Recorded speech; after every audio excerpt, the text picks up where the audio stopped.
Capítulo 7. Da volta do espírito à vida corporal.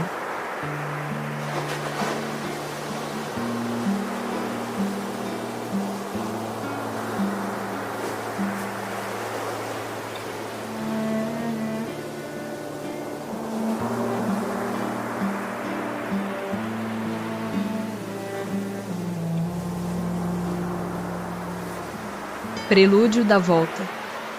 Sabem os espíritos em que época reencarnarão? Pressentem-na, como sucede ao cego que se aproxima do fogo. Sabem que têm de retomar um corpo, como sabeis que tendes de morrer um dia, mas ignoram quando isso se dará. Então, a reencarnação é uma necessidade da vida espírita, como a morte o é da vida corporal? Certamente, assim é. Todos os espíritos se preocupam com a sua reencarnação? Muitos há que em tal coisa não pensam, que nem sequer a compreendem. Depende de estarem mais ou menos adiantados.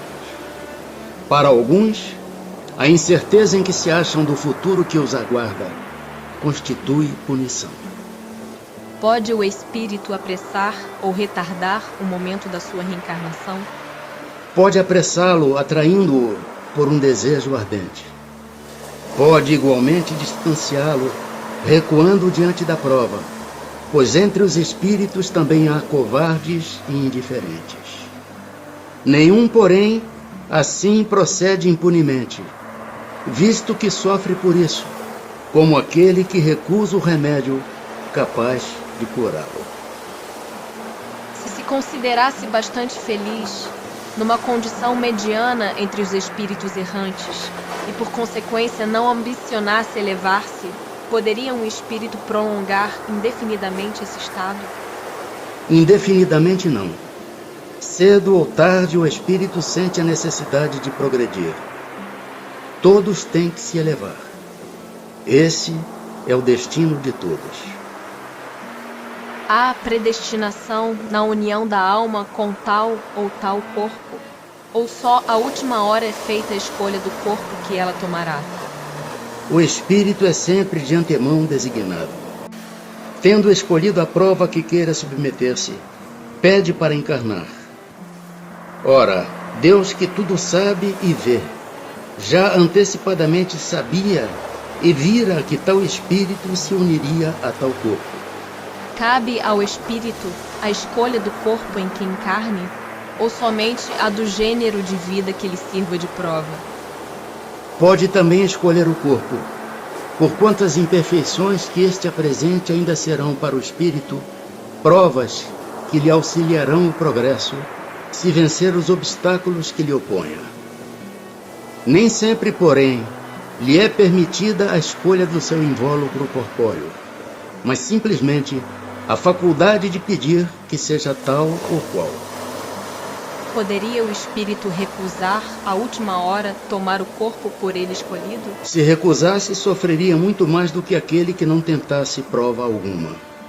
Poderia dar-se não haver espírito que aceitasse encarnar numa criança que houvesse de nascer? Deus a isso proveria. Quando uma criança tem que nascer vital, está predestinada sempre a ter uma alma. Nada se cria sem que a criação presida um desígnio. Pode a união do espírito a determinado corpo ser imposta por Deus? Certo. Do mesmo modo que as diferentes provas, mormente quando ainda o espírito não está apto a proceder a uma escolha com conhecimento de causa.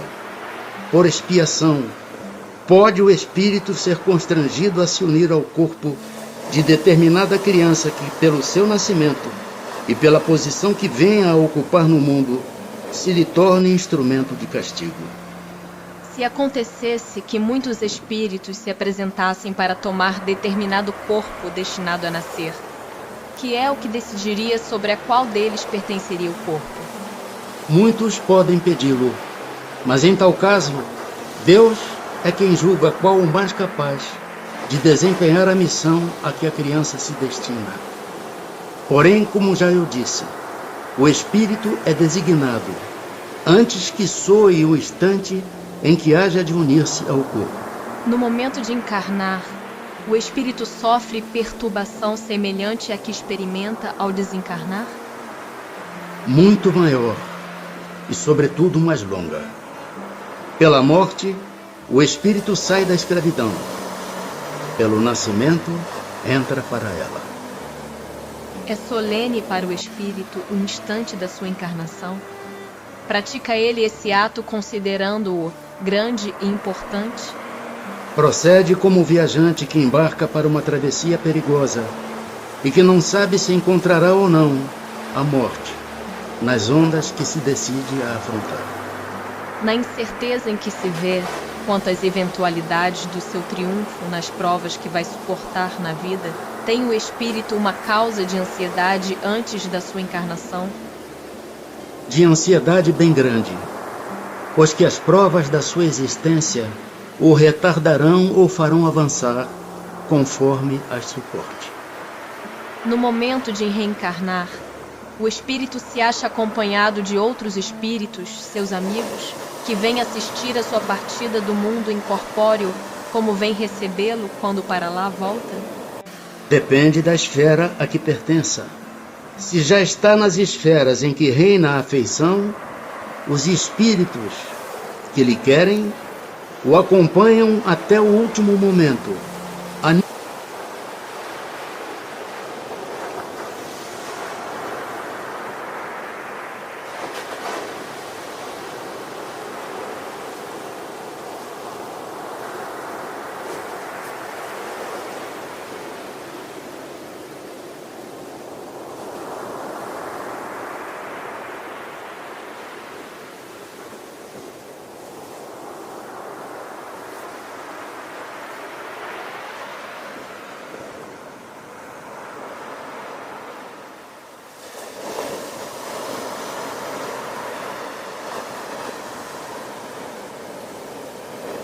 Animam e mesmo lhe seguem muitas vezes os passos pela vida em fora.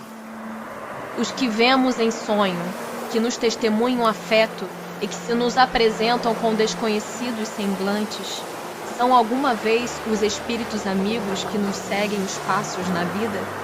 Muito frequentemente são eles que vos vêm visitar, como ides visitar um encarcerado. União da alma e do corpo. Em que momento a alma se une ao corpo? A união começa na concepção, mas só é completa por ocasião do nascimento. Desde o instante da concepção, o espírito designado para habitar certo corpo, a este se liga por um laço fluídico que cada vez mais vai se apertando até ao instante em que a criança vê a luz. O grito que o recém-nascido solta anuncia que ela se conta no número dos vivos e dos servos de Deus. É definitiva a união do espírito com o corpo desde o momento da concepção? Durante esta primeira fase, poderia o espírito renunciar a habitar o corpo que lhe está... Durante esta primeira fase, poderia o espírito renunciar a habitar o corpo que lhe está destinado? É definitiva a união no sentido de que outro espírito não poderia substituir o que está designado para aquele corpo. Mas como os laços que ao corpo o prendem são ainda muito fracos, facilmente se rompem e podem romper-se por vontade do espírito, se este recua diante da prova que escolheu. Em tal caso, porém, a criança não vinga. Que faz o espírito se o corpo que ele escolheu morre antes de se verificar o nascimento? Escolhe outro. Qual a utilidade dessas mortes prematuras? Dão-lhes causa, as mais das vezes, as imperfeições da matéria. Que utilidade encontrará um espírito na sua encarnação em um corpo que morre poucos dias depois de nascido? O ser não tem então consciência plena da sua existência. Assim, a importância da morte é quase nenhuma. Conforme já dissemos, O que há nesses casos de morte prematura é uma prova para os pais. Sabe o espírito previamente que o corpo de sua escolha não tem probabilidade de viver? Sabe-o algumas vezes. Mas se nessa circunstância reside o motivo da escolha, isso significa que está fugindo à prova. Quando falha por qualquer causa a encarnação de um espírito, é ela suprida imediatamente por outra existência? Nem sempre o é imediatamente. Faz-se necessário dar ao espírito tempo para proceder à nova escolha, a menos que a reencarnação imediata corresponda à anterior determinação. Uma vez unido ao corpo da criança, e quando já lhe não é possível voltar atrás, sucede alguma vez deplorar o espírito a escolha que fez? Perguntas se, como homem, se queixa da vida que tem? Se desejara que outra fosse ela? Sim. Se arrepende da escolha que fez? Não, pois não sabe ter sido sua a escolha. Depois de encarnado, não pode o espírito lastimar uma escolha de que não tem consciência. Pode, entretanto, achar pesada demais a carga e considerá-la superior às suas forças. É quando isso acontece que recorre ao suicídio. No intervalo que medeia da concepção ao nascimento, goza o espírito de todas as suas faculdades? Mais ou menos, conforme o ponto em que se ache dessa fase, porquanto ainda não está encarnado, apenas ligado. A partir do instante da concepção, começa o espírito a ser tomado de perturbação, que o adverte, que lhe soou o momento de começar nova existência corpórea. Essa perturbação cresce de contínuo até o nascimento. Nesse intervalo, seu estado é quase idêntico ao de um espírito encarnado durante o sono. À medida que a hora do nascimento se aproxima, suas ideias se apagam, assim como a lembrança do passado, do qual deixa de ter consciência na condição de homem logo que entra na vida. Essa lembrança, porém, lhe volta pouco a pouco ao retornar ao estado de espírito. Imediatamente ao nascer, recobra o espírito a plenitude das suas faculdades? Não. Elas se desenvolvem gradualmente com os órgãos. O espírito se acha numa existência nova. Preciso é que aprenda a servir-se dos instrumentos de que dispõe. As ideias lhe voltam pouco a pouco como uma pessoa que desperta e se vê em situação diversa da que ocupava na véspera. Não sendo completa a união do espírito ao corpo, não estando definitivamente consumada, senão depois do nascimento, poder-se-á considerar o feto como dotado de alma? O espírito que o vai animar existe, de certo modo, fora dele. O feto não tem, pois, propriamente falando, uma alma, visto que a encarnação está apenas em via de operar-se. Acha-se, entretanto, ligado à alma que virá a possuir. Como se explica a vida intrauterina? É a da planta que vegeta. A criança vive vida animal. O homem tem a vida vegetal e a vida animal, que pelo seu nascimento se completam com a vida espiritual. Há de fato, como o indica a ciência, crianças que já no seio materno não são vitais? Com que fim ocorre isso? Frequentemente isso se dá, e Deus o permite como prova, quer para os pais do recém-nascido, quer para o espírito designado a tomar lugar entre os vivos. Entre os natimortos, alguns haverá que não tenham sido destinados à encarnação de espíritos? Alguns há, efetivamente, a cujos corpos nunca nenhum espírito esteve destinado. Nada tinha que se efetuar para eles. Tais crianças, então, só vêm por seus pais. Pode chegar a termo de nascimento um ser dessa natureza? Algumas vezes, mas não vive. Segue-se daí que toda criança que vive após o nascimento tem forçosamente encarnado em si um espírito? Que seria ela se assim não acontecesse? Não seria um ser humano. Que consequências tem para o espírito o aborto? É uma existência nulificada e que ele terá de recomeçar. Constitui crime a provocação do aborto em qualquer período da gestação?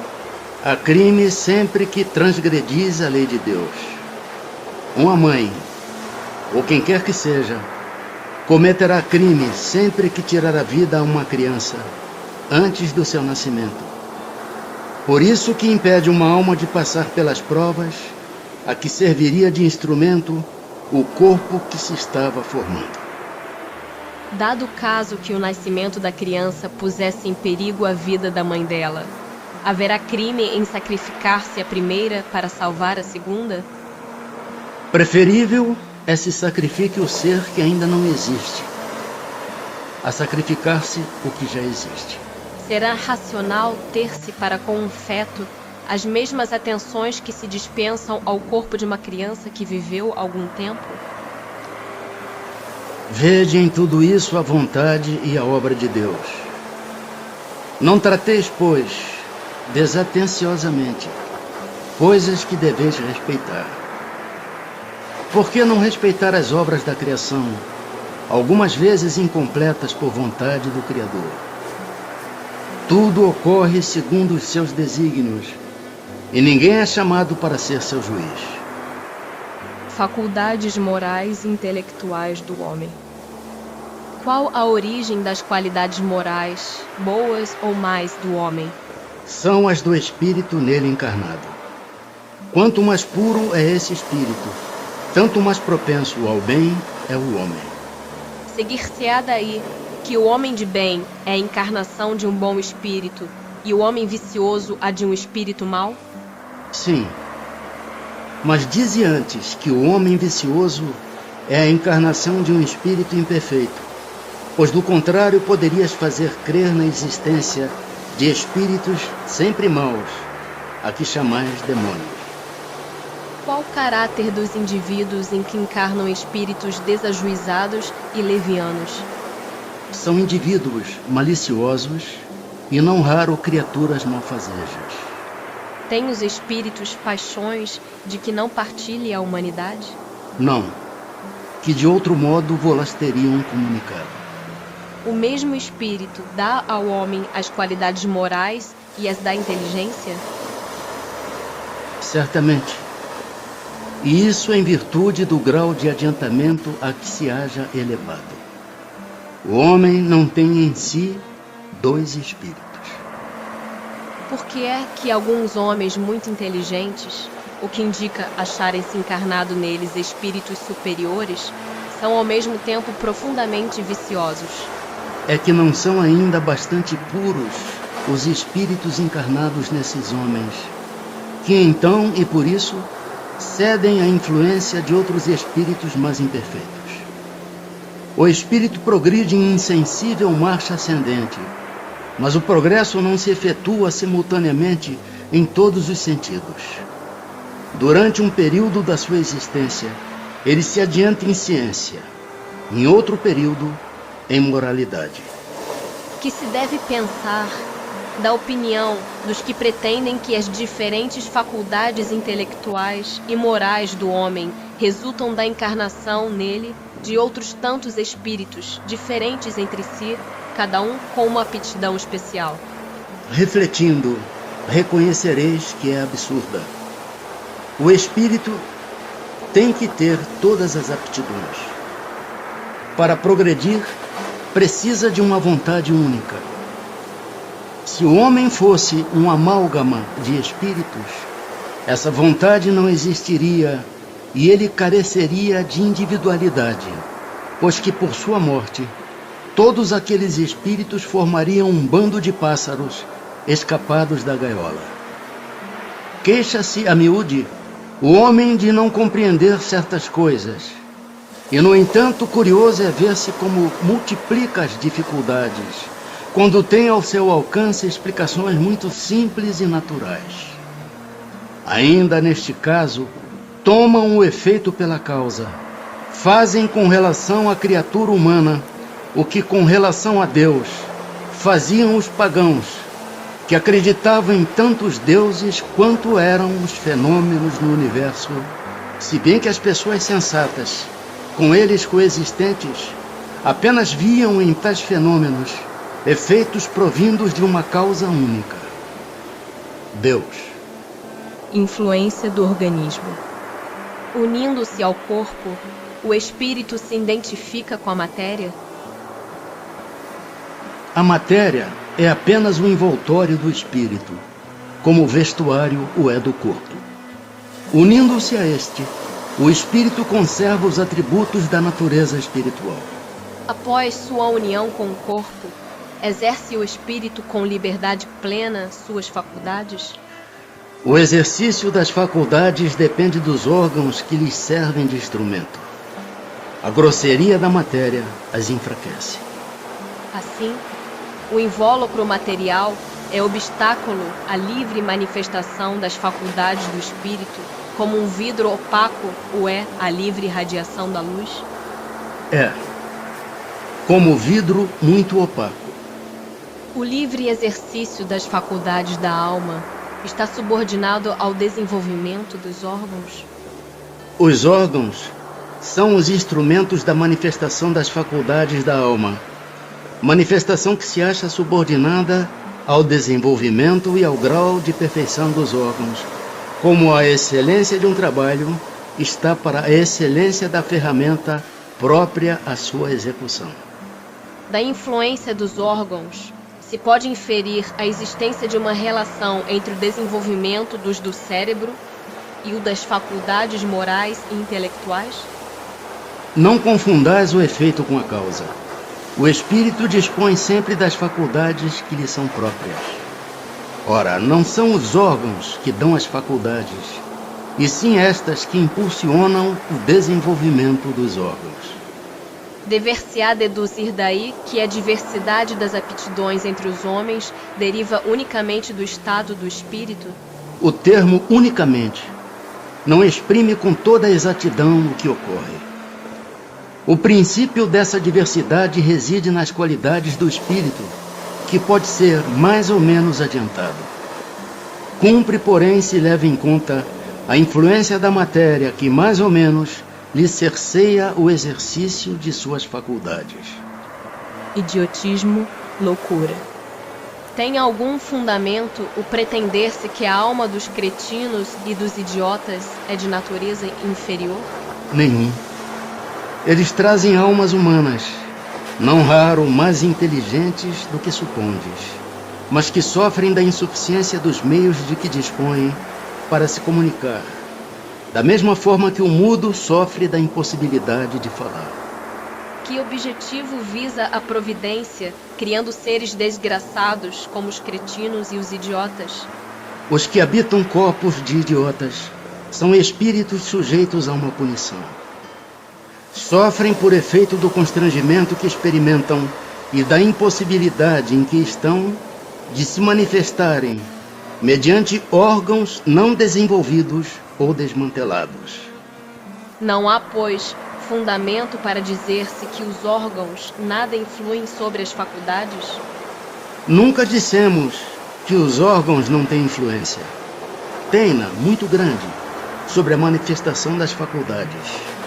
Mas não são eles a origem destas. Aqui está a diferença.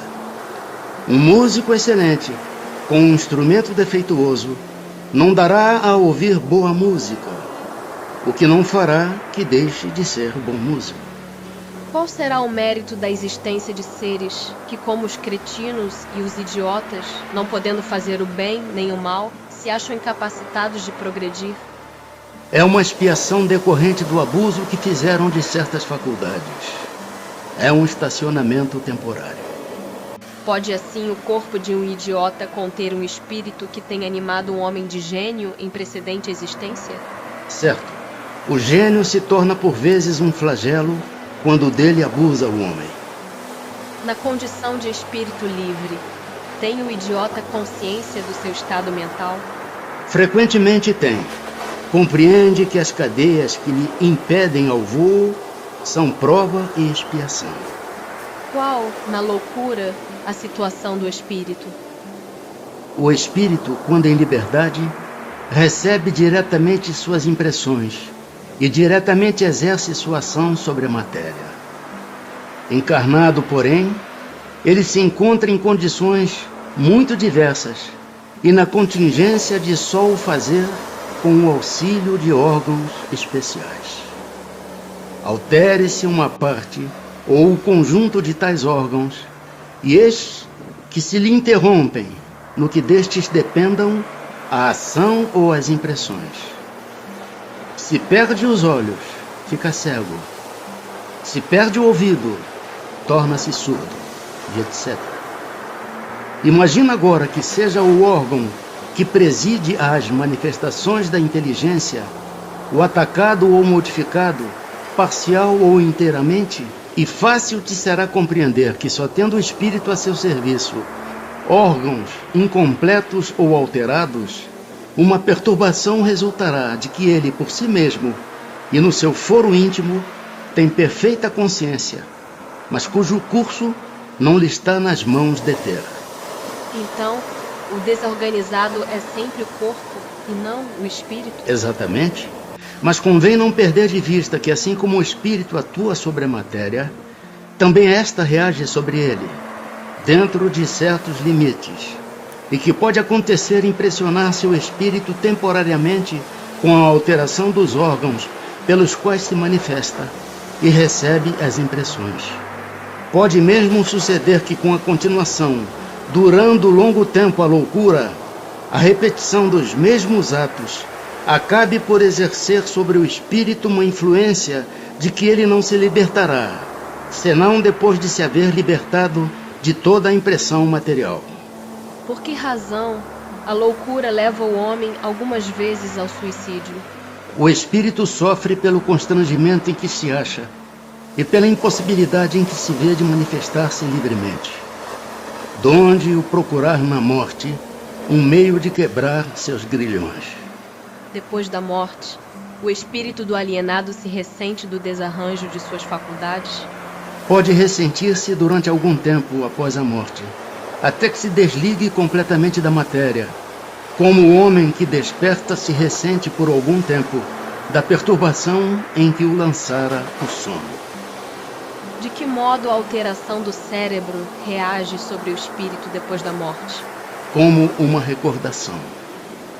Um peso oprime o espírito, e como ele não teve a compreensão de tudo o que se passou durante a sua loucura, sempre se faz necessário um certo tempo, a fim de se pôr ao corrente de tudo.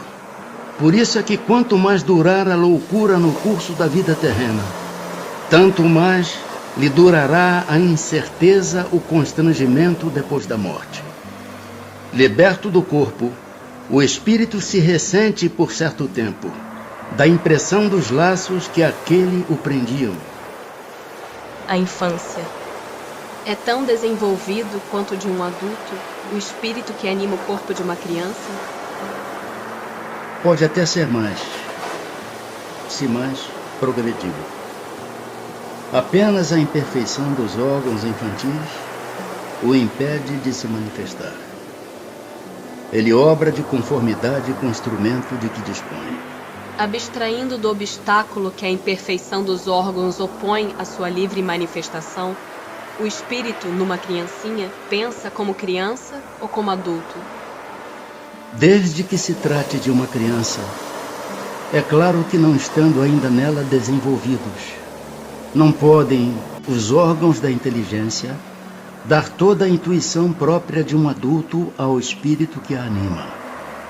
Este, pois, tem efetivamente limitada a inteligência, enquanto a idade não lhe amadurece a razão.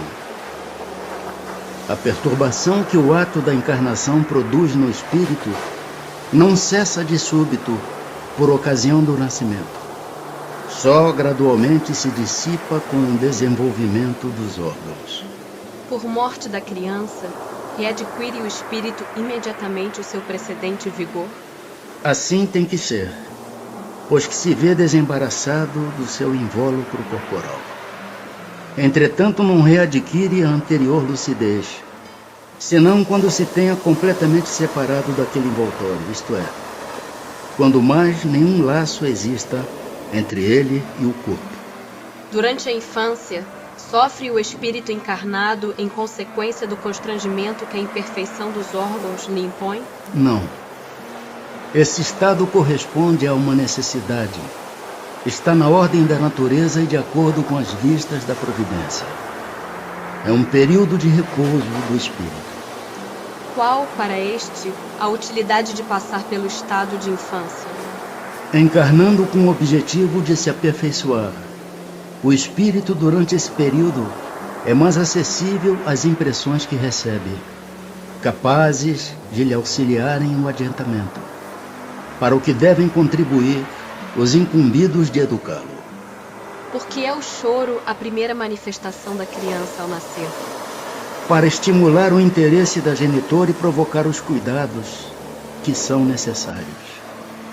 Não é evidente que, se suas manifestações fossem todas de alegria, quando ainda não sabe falar, pouco se preocupariam os que o cercam com os cuidados que lhe são indispensáveis? Admirai, pois, em tudo a sabedoria da providência. Que é o que motiva a mudança que se opera no caráter do indivíduo em certa idade, especialmente ao sair da adolescência? É que o espírito se modifica? É que o espírito retoma a natureza que lhe é própria e se mostra qual era. Não conheceis o que a inocência das crianças oculta. Não sabeis o que elas são, nem o que foram, nem o que serão. Contudo, a afeição lhes tendes, as acariciais, como se fossem parcelas de vós mesmos, a tal ponto que se considera o amor que uma mãe consagra a seus filhos como o maior amor que um ser possa votar a outro. Donde nasce o meigo afeto, a terna benevolência que mesmo os estranhos sentem por uma criança? Sabeis? Não. Pois bem, vou explicar. As crianças são os seres que Deus manda a novas existências, para que não lhe possa imputar excessiva severidade. Dá-lhes ele todos os aspectos da inocência.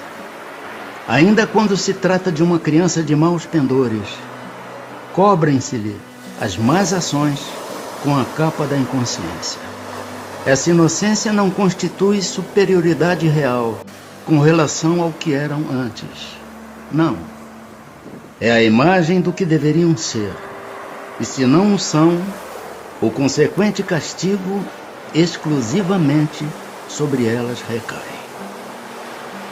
Não foi, todavia, por elas somente que Deus lhes deu esse aspecto de inocência. Foi também e sobretudo por seus pais, de cujo amor necessita a fraqueza que as caracteriza.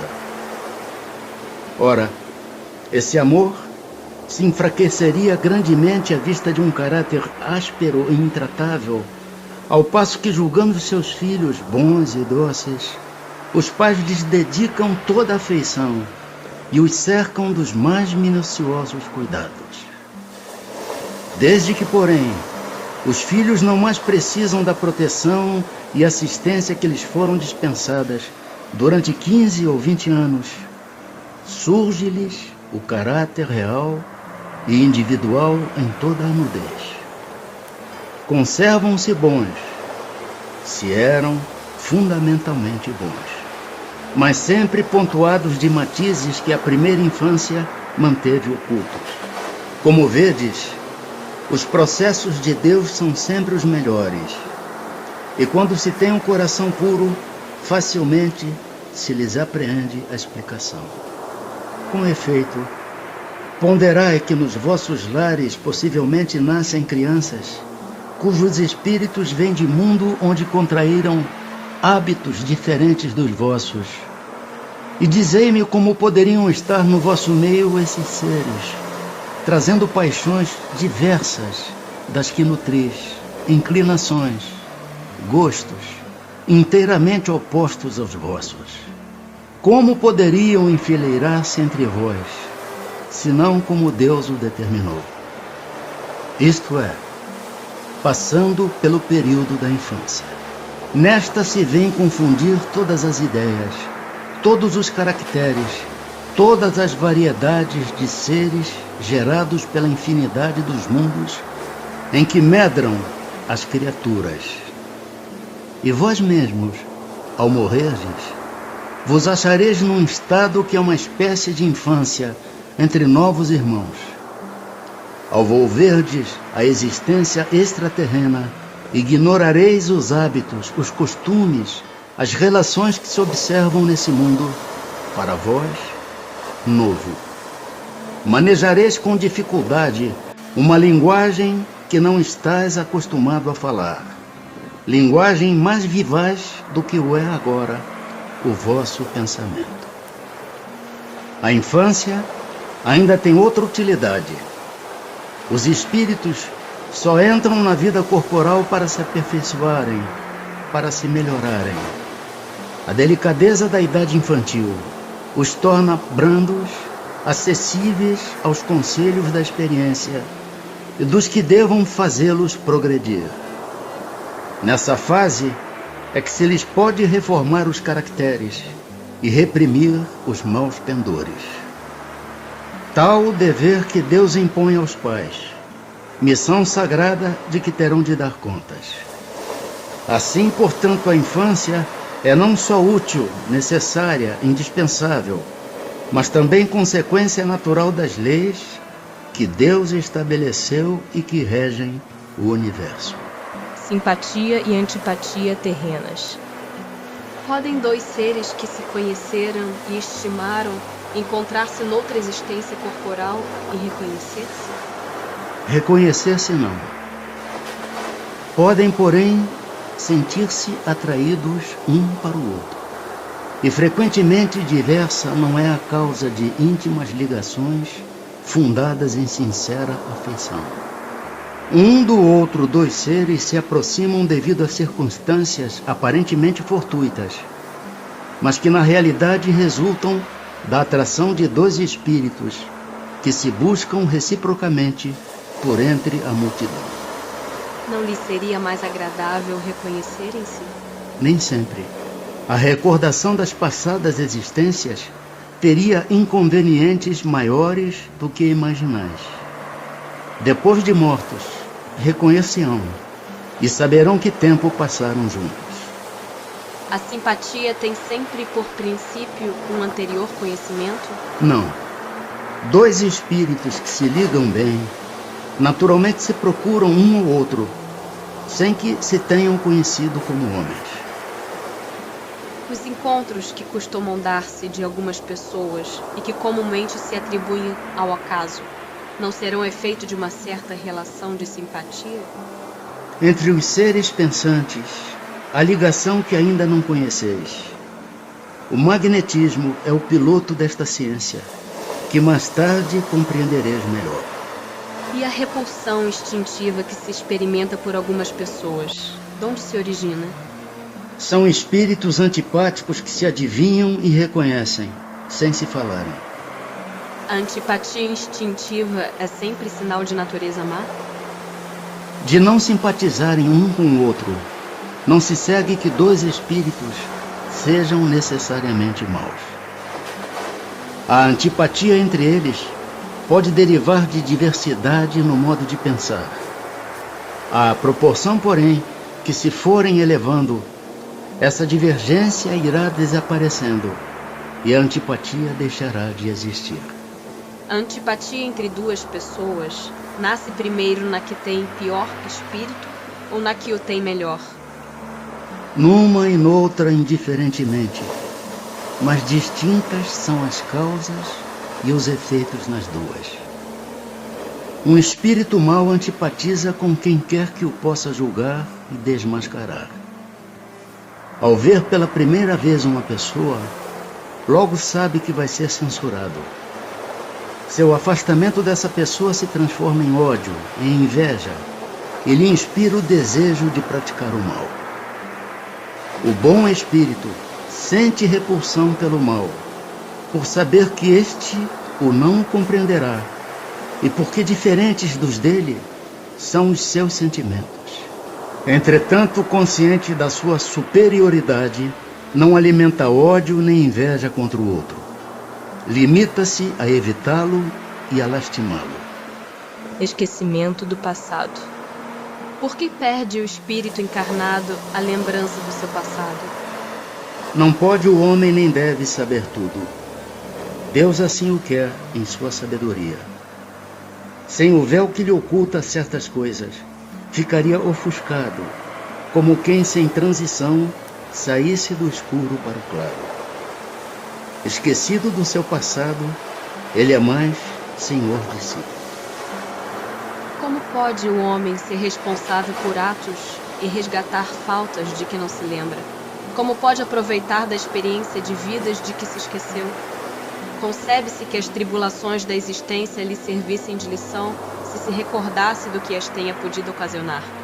Desde que, porém, disso não se recorda, cada existência é para ele como se fosse a primeira, e eis que então está sempre a recomeçar. Como conciliar isto com a justiça de Deus? Em cada nova existência, o homem dispõe de mais inteligência e melhor pode distinguir o bem do mal. Onde o seu mérito, se lembrasse de todo o passado? Quando o espírito volta à vida anterior, à vida espírita, diante dos olhos se lhe estende toda a sua vida pretérita. Vê as faltas que cometeu e que deram causa ao seu sofrer, assim como de que modo as teria evitado. Reconhece justa a situação em que se acha e busca então uma existência capaz de reparar a que vem de transcorrer. Escolhe provas análogas às de que não soube aproveitar, ou as lutas que considere apropriadas ao seu adiantamento, e pede a espíritos que lhe são superiores que o ajudem na nova empresa que sobre si toma, ciente de que o espírito que lhe for dado por guia nessa outra existência se esforçará pelo levar a reparar suas faltas, dando-lhe uma espécie de intuição das faltas em que incorreu. Tendes essa intuição no pensamento, no desejo criminoso que frequentemente vos assalta e a que instintivamente resistis, atribuindo as mais das vezes essa resistência aos princípios que recebestes de vossos pais, quando é a voz da consciência que vos fala. Essa voz que é a lembrança do passado vos adverte para não recairdes nas faltas de que já vos fizestes culpados. Em a nova existência, se sofre com coragem aquelas provas e resiste o espírito, se eleva e ascende na hierarquia dos espíritos ao voltar para o meio deles. Nos mundos mais elevados do que a Terra, onde os que os habitam não se veem premidos pelas necessidades físicas, pelas enfermidades que nos afligem, os homens compreendem que são mais felizes do que nós? Relativa é, em geral, a felicidade. Sentimos-la mediante comparação com um estado menos ditoso, visto que, em suma, alguns desses mundos, se bem melhores do que o nosso, ainda não atingiram o estado de perfeição. Seus habitantes devem ter motivos de desgostos, embora de gênero diverso dos nossos. Entre nós, o rico, conquanto não sofra as angústias das necessidades materiais, como o pobre, nem por isso se acha isento das tribulações que lhe tornam amarga a vida. Pergunta então, na situação em que se encontram, os habitantes desses mundos não se consideram tão infelizes quanto nós, na em que nos vemos, e não se lastimam da sorte, olvidados de existências inferiores que lhes sirvam de termos de comparação? Cabem aqui duas respostas distintas. Há mundos, entre os de que falas, cujos habitantes guardam lembrança clara e exata de suas existências passadas. Esses, compreendes, podem e sabem apreciar a felicidade de que Deus lhes permite fruir. Outros há, porém, cujos habitantes, achando-se, como dizes, em melhores condições do que vós na terra, não deixam de experimentar grandes desgostos, até desgraças. Esses não apreciam a felicidade de que gozam, pela mesma razão de não se recordarem de um estado mais infeliz. Entretanto, se não a apreciam como homens, apreciam-na como espíritos. Podemos ter algumas revelações a respeito de nossas vidas anteriores? Nem sempre. Contudo, muitos sabem o que foram e o que faziam.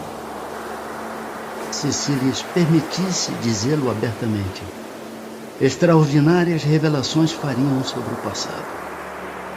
Algumas pessoas julgam ter vaga recordação de um passado desconhecido, que se lhes apresenta como a imagem fugitiva de um sonho que em vão se tenta reter. Não há nisso simples ilusão?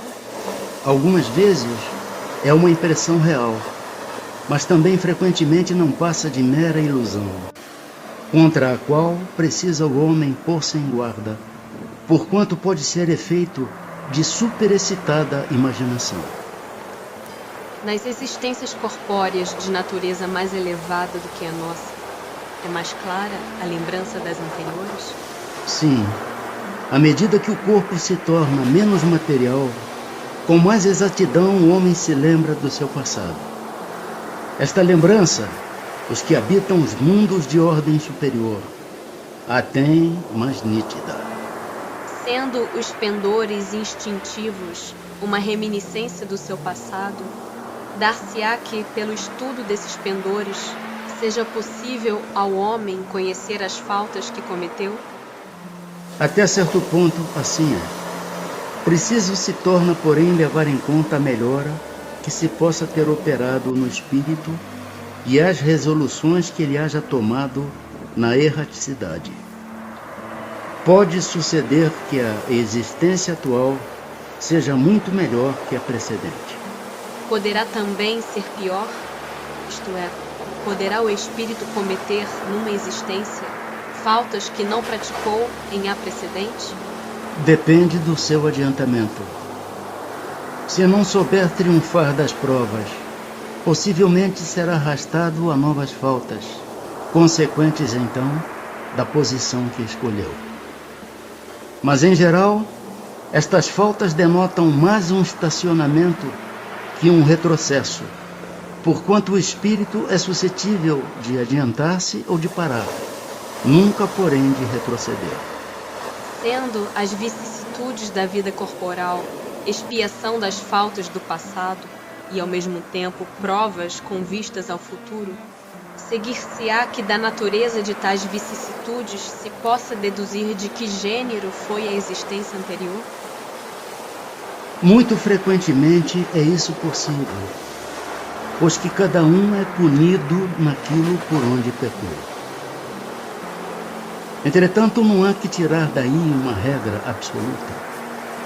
As tendências instintivas constituem indício mais seguro, visto que as provas por que passa o espírito o são, tanto pelo que respeita ao passado, quanto pelo que toca ao futuro.